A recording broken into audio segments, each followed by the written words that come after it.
जय हिंद साथियों, आज की कक्षा प्रारंभ करें उससे पहले आपको बता दें कि अनअकैडमी लेकर के आ गए हैं आपको फ्री प्लान, जो कि अनलॉक करने के लिए आपको रेफरल कोड डालना है सुमित जैन।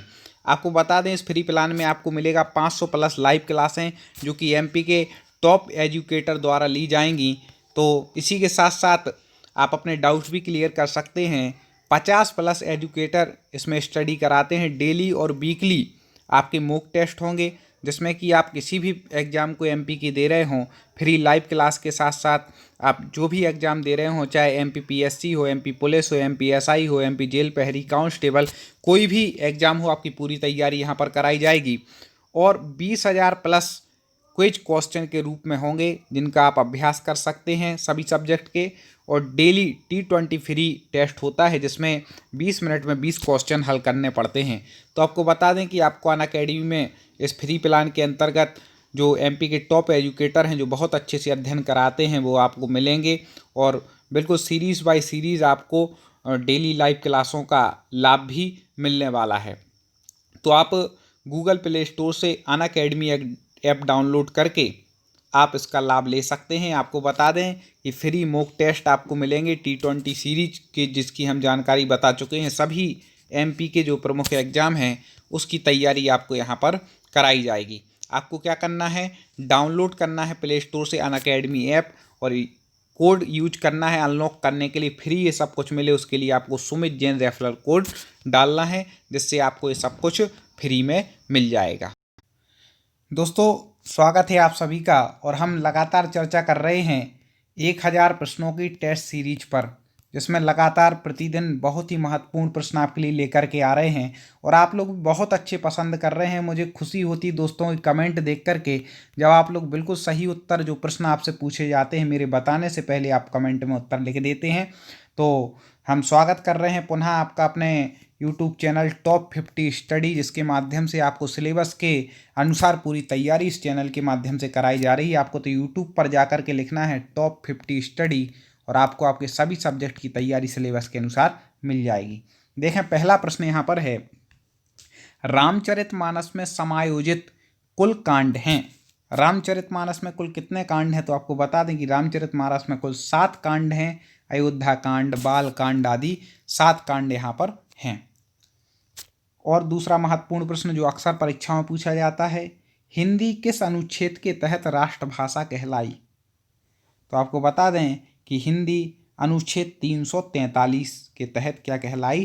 राष्ट्रभाषा कहलाई। याद रखिएगा इसको, बहुत महत्वपूर्ण, क्योंकि हिंदी का वर्णन अनुच्छेद 343 से 351 तक है, ये भी याद रख लीजिएगा। और किस अनुच्छेद के तहत राष्ट्रभाषा कहलाई? तो 343 के तहत कहलाई। ठीक है, आगे बढ़ते हैं। बहुत महत्वपूर्ण प्रश्न, एक एक प्रश्न आपके लिए रटने लायक है। और आपने चैनल को तो सब्सक्राइब कर ही लिया होगा, टॉप 50 स्टडी, जिससे आगे की वीडियो आप तक मिले। हिंदी साहित्य का आधुनिक काल कब से माना जाता है?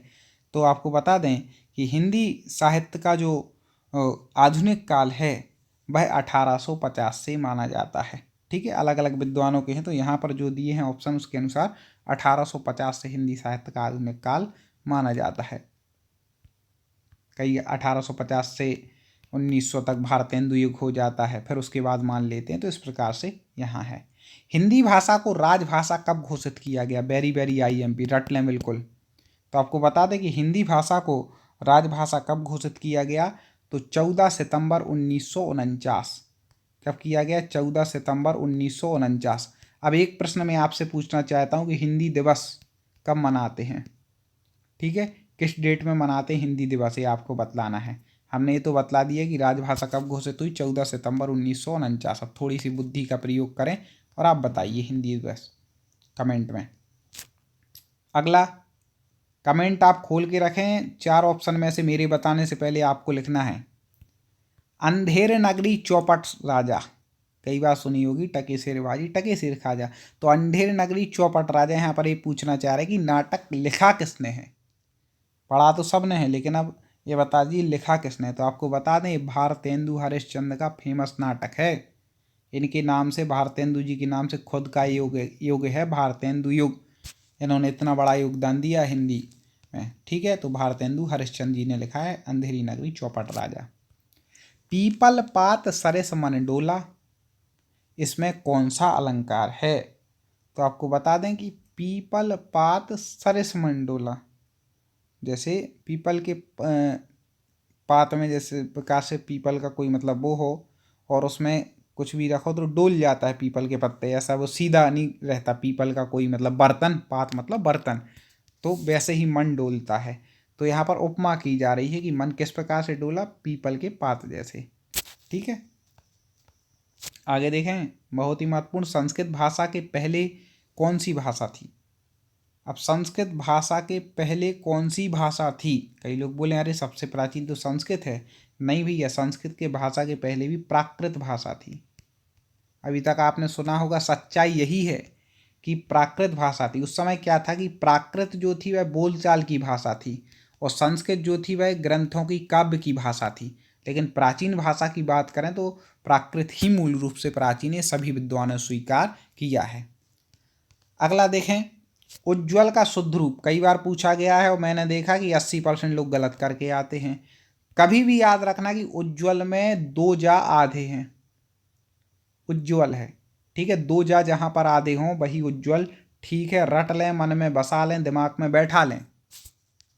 और जो हमारे इन प्रश्नों को सुन रहा है, ध्यान से देख रहा है, पढ़ रहा है वीडियो, मैं गारंटी लेता हूँ वो कभी भी गलत करके नहीं आएगा, उस पर क्वेश्चन का आंसर बनेगा। वैसा आप हमारे पूरे जो पहले वीडियो अपलोड हो चुके हैं, आगे हो रहे हैं, उसके लिए आप चैनल को सब्सक्राइब कर लें और पिछले जो हो चुके हैं चैनल की प्लेलिस्ट में जा करके आप देख लें, टॉप 50 स्टडी यूट्यूब चैनल पर।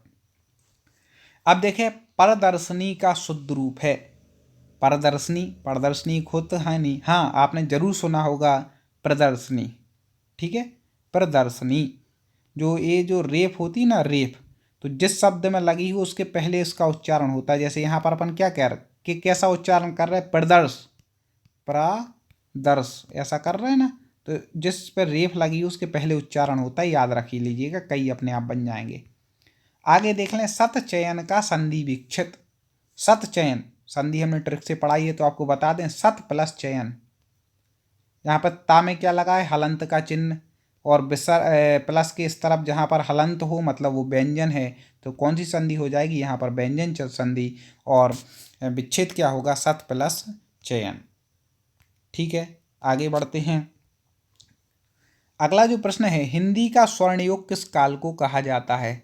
सबसे महत्वपूर्ण प्रश्न है, कई बार पूछा गया है, तो आपको बता दें कि भक्ति काल को हिंदी का स्वर्णयुग कहा जाता है, भक्ति काल को हिंदी का स्वर्णयुग। अब सबसे महत्वपूर्ण इसमें से और एक क्वेश्चन निकल के आता है कि हिंदी का स्वर्णयुग भक्ति काल को कहा किसने? तो आपको बता दें कि जॉर्ज ग्रियर्सन महोदय ने क्या हिंदी मतलब हिंदी के भक्ति काल को हिंदी का स्वर्णयुग कहा है। तो ये दो प्रश्न कवर हो गए। अगला देखें, कलम तोड़ना मुहावरे का अर्थ। दोस्तों वीडियो पसंद आ रहे हो तो लाइक ज़रूर करना, कमेंट में भी बताना, अपनी राय देना, और आप साथ में ये भी लिख देना कि आप किस सब्जेक्ट की और किस एग्ज़ाम की तैयारी कर रहे हैं, तो वो हम वीडियो आप तक ले आएंगे। कमल तोड़ना मुहावरे का अर्थ है, कलम तोड़ना, सॉरी कलम तोड़ना। कई बार आप लोगों ने सुना है कि भैया तो बिल्कुल कलम तोड़ दे रहे हैं, तो इस प्रकार से बहुत अच्छा लिखना, क्या हो जाएगा, बहुत अच्छा लिखना, मतलब ऐसा लिखा कि बिल्कुल कलम तोड़ दी ने, धूम मचा दी, तो बहुत अच्छा लिखना। पीतांबर में कौन सा समास है? कई बार पूछा गया है। पीत मतलब पीला और अंबर मतलब वस्त्र, तो पीला है अंबर जिसका, ऐसे पीतांबर। ठीक है, अब पीतांबर किसको कहते हैं वो आप कमेंट में बता दीजिएगा, यहाँ उत्तर हम बता दे रहे हैं कि बहुब्रीहि समास है, पीला है अंबर जिसका, ऐसे। कुछ आप बताएं कुछ हम बताएं, तो मिलजुल करके काम हो जाएगा। पंचवटी में कौन सा समास है? तो पहला ही शब्द क्या दिख रहा है, संख्यावाची दिख रहा है, पंच, पांच बटियों का समूह, समाहार अर्थ में दिगु होता है, समूह के अर्थ में, तो कौन सा समास हो जाएगा, दिगु समास। अब देखें पावक, पावक में कौन सी संधि है? तो आपको बता दें, सबसे पहले सॉरी संधि विच्छेद यहाँ पे पूछा गया, संधि भी मैं आपको बता देता हूँ। तो पावक, अब इसको संधि विच्छेद करेंगे तो मैंने आपको बताया था कि स्वर संधि के अंतर्गत ट्रिक में आपको बताया था कि जहाँ पर तीन शब्द होते हैं वहाँ पर कौन सी संधि होती, अयादि स्वर संधि, कोई मात्रा ना लगी हो, तो यहाँ तो अयादि है, पहचान गए। तो पऊ धन अक, तो पऊ का होगा पाव, ठीक है। आ इसमें जुड़ेगा तो वाव का पावक। इस प्रकार से पऊ धन अक मिल करके अय आदि स्वर संधि से क्या बन जाएगा, पावक मतलब बन जाएगा, ठीक है। अगला देखें जगदीश का संधि विक्षित, तो जगत धन ईस व्यंजन संधि हो जाएगी। जगत आएगा दानी आएगा, याद रखिएगा, क्योंकि ता का तो दा होता है तीसरा वर्ण, ठीक है, संधि होने के बाद, तो जगत धन ईस आएगा। आगे चर्चा करें उससे पहले आपको कुछ बेनिफिट बता देते हैं अनअकैडमी ऐप के। मैंने आपको शुरू में फ्री प्लान के बेनिफिट तो बताए थे, अब मैं वो महत्वपूर्ण बेनिफिट बताने जा रहा हूँ। यदि आप सब्सक्रिप्शन प्लान लेते हैं प्लस सब्सक्रिप्शन, तो आपको बता दें कि उसमें आपको कंप्लीट सिलेबस के अनुसार आपका पूरा बैच मिलेगा, वीकली मॉक टेस्ट होंगे, आप अलग अलग बैच हैं, 10 महीने के लिए भी आप MPPSC प्री मेंस का भी बैच ले सकते हैं, और प्रत्येक मतलब मंथ में नए नए सेशन लॉन्च होते हैं, आप उनका भी लाभ ले सकते हैं। 2 ईयर फाउंडेशन बैच भी है, अभी मैं आगे सबके प्राइस भी बताऊंगा। बहुत महत्वपूर्ण आपके लिए बैच हैं। T20 days target MPPSC prelims launch every month होता है, उसका भी लाभ ले सकते हैं। और 3 मंथ के लिए भी बैच बनाया जाता है। आप MP की कोई भी एग्जाम की तैयारी कर रहे हो, MP forest, MP police constable, MP sub inspector, या फिर किसी भी MP के एग्ज़ाम की तैयारी कर रहे हो, तो आप इस सब्सक्रिप्शन प्लान का लाभ जरूर लें। इसमें 50+ टॉप MP के जो एजुकेटर हैं, जिनको कई वर्षों का अनुभव है, वह डेली आपकी लाइव क्लास लेंगे, और एक मंथ में आपको 2500+ लाइव क्लास मिलेंगी।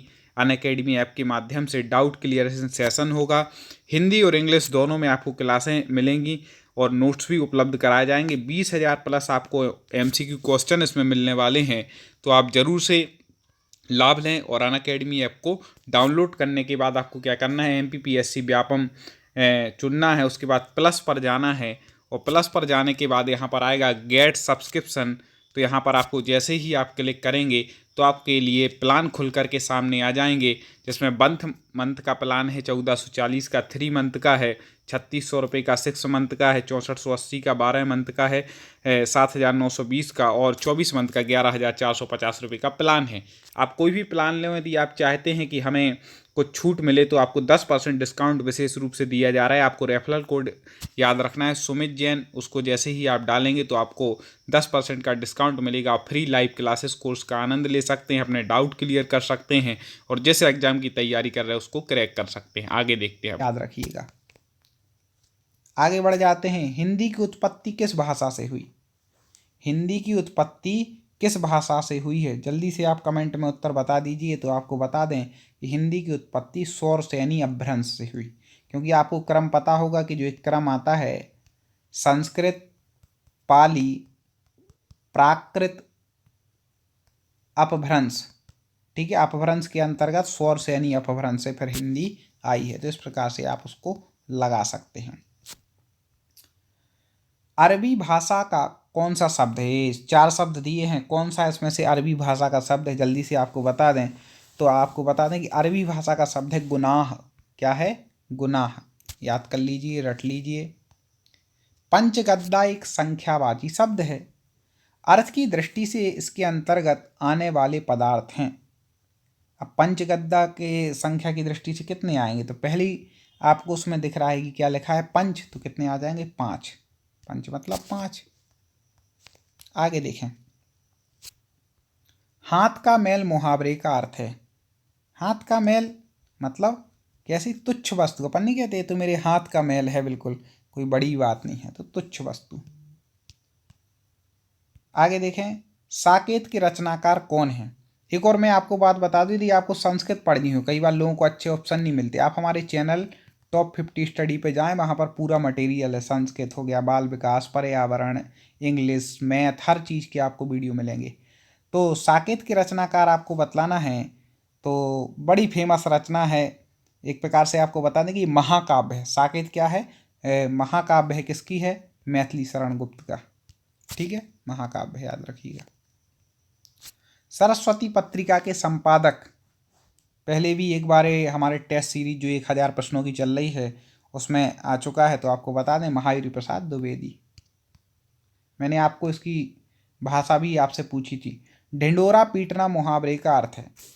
ढिंडोरा पीटना मतलब क्या करना, अपन नहीं कहते भैया तुमने सब जगह ढिंढोरा पीट दिया, मतलब बातों का क्या कर दिया, प्रचार प्रसारित कर दिया, बातों को प्रचारित कर दिया, ढिंढोरा पीट दिया। अंगुली में आटा गीला करना, अंगुली में आटा गीला करना मुहावरे का सही अर्थ होगा। जल्दी से बता दीजिए कमेंट में क्या होगा। अंगुली में आटा गीला कर रहा है मतलब क्या कर रहा है, व्यर्थ का काम कर रहा है, बिना प्रयोजन का काम। तो क्या हो जाएगा इसका, व्यर्थ का काम करना। दोस्तों आपको हमारे क्वेश्चन पसंद आ रहे हैं या नहीं, कमेंट में ज़रूर बताएं। वीडियो को लाइक करना, और एक और निवेदन, यदि सब्सक्राइब ना किया हो तो करके शेयर जरूर करना, जिससे और लोगों तक हिंदी व्याकरण के क्वेश्चन पहुँचें, वो भी अपनी तैयारी कर सकें। कहा है कर भला तो हो भला, मुहावरे की बात आ रही तो मैं भी एक मुहावरा छोड़ ही दूँ, मैंने कहा। चलो आगे देखें। हाथ मलना मुहावरे का अर्थ है, हाथ मलना मतलब पछताना। बोले हाथ मलते रह गए तो मतलब पछताते रह गए, तो हाथ मलना मतलब क्या हो जाएगा, पछताना। इस प्रकार से हमने चर्चा की। अगले वीडियो में, क्योंकि वीडियो लंबा भी नहीं करना है और हमारा काम भी हो जाए, क्योंकि डेली मैं चाहता हूं कि आपको 2 वीडियो दूं, और कम से कम आप 10 से 15 मिनट उसके लिए निकालें, तो आधा घंटे में आपकी अच्छी तैयारी प्रैक्टिस होती रहे। तो आगे पुनः हम चर्चा करेंगे और ऐसे ही महत्वपूर्ण प्रश्न आपके लिए लेकर के आएंगे।